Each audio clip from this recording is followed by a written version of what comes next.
welcome to Happy Kitty Kitchen. So as you can tell from my voice, I'm sick right now. I have a sore throat and a stuffy nose, and this recipe always brings me comfort when I'm under the weather. It may sound a little weird, but through personal experience, I've seen its benefits, and it's my go-to remedy whenever I'm sick with a cold or a flu or a sore throat. The main ingredient is raw organic apple cider vinegar. Give it a very good shake, then we're going to put 2 to 3 tablespoons of apple cider vinegar, 1 tablespoon of honey, feel free to add more if you want it to be sweeter, and 5 to 6 slices of raw ginger. Mix them well, then add a cup of boiling hot water, mix some more and drink it while it's hot. It may smell bad, but if you have a stuffy nose, you probably won't smell it anyway. And even if you do, you will adjust to the smell.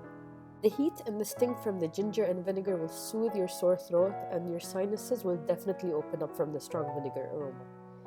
This is definitely my go-to remedy, and it brings me a lot of comfort every time I'm sick.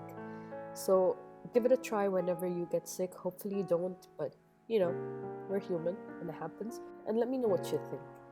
Hope this recipe helps you as much as it helped me, and have a great day from Happy Kitty Kitchen.